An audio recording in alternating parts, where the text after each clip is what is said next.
Hello दोस्त, नमस्कार। आप लोग का स्वागत करती हूँ अपने यूट्यूब चैनल पर।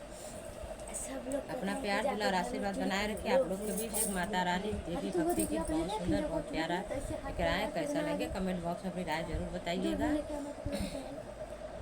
हरी हरी बासवा के हरी बा कैनिया हो, कैनिया काटिना कृष्ण डलिया बनल हो, कैनिया काटिना गलियाँ की गलियाँ कृष्णा घूमर चूड़ी हरवा हो कि के न लैया हो, हमारे डालही का चूड़िया हो कि के न लैया हो।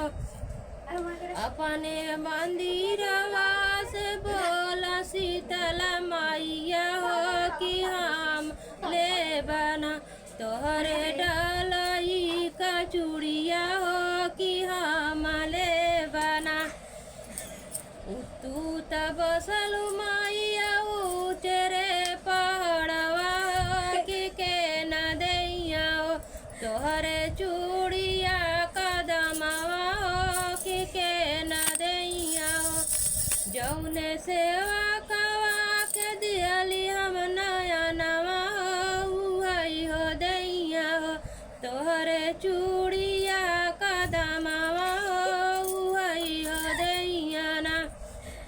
हरी हरी बासवा के हरी बा कैनिया हो, कैनिया काटिना कृष्णा डलिया बनल हो, कैनिया काटिना गलियाँ की गलियाँ कृष्णा घूमब चूड़ी हरवा हो कि के न लैया हो, हमारे डालाई का चूड़िया हो कि के न लैया हो। उचरे पहाड़वा से बोला विंध्याचल मैया हो कि हम ले बना तोहरे डालाई का चूड़िया हो कि हम ले बना।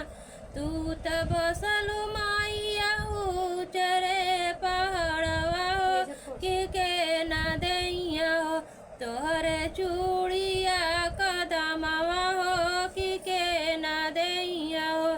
जौने सेवा कवा के दियली हम, जौने सेवा कवा के दियली हम पायरवा हो, वही दैया ना हमारे चूड़िया कदमवा हो, वही हो दैया ना।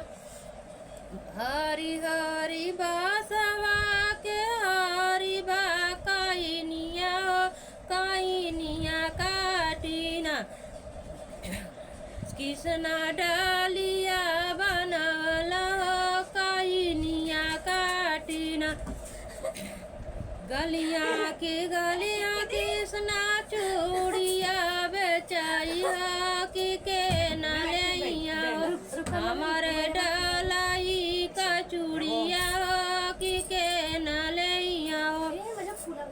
उचरे पहाड़वा से बोले दुर्गा मैया हो कि हम ले बना तोहरे डालाई का चूड़िया हो कि हम ले बना।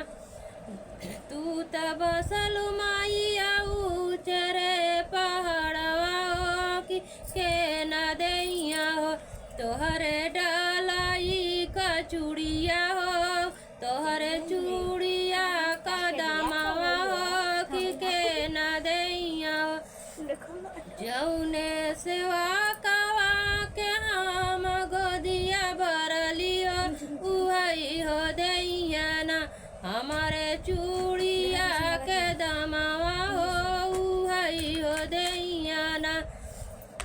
हरी हरी बासवा के हरी बा कैनिया हो, कैनिया काटिना कृष्ण डालिया बनल हो, कैनिया काटिना डालिया कृष्णा गलियाँ की गलियाँ कृष्णा चूड़िया बेचन हो कि के न लैया हो, हम हमारे डलाई का चूड़िया हो कि के नलैया हो उपने मंदिरवा से बोल सात बहिनी हो कि हमले बना तोहरे डलाई का चूड़िया हो कि हमले बना तू तब सलू मैया तेरे पहाड़वा कि के न दैया न हमारे चूड़िया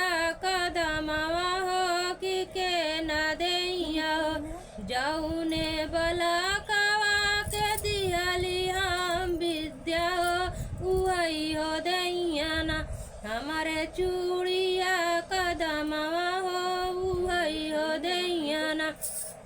हेलो दोस्त, कैसा लगा हमारा भक्ति गीत माता रानी का? कमेंट बॉक्स में राय जरूर बताइएगा। तब तक ले बाय बाय।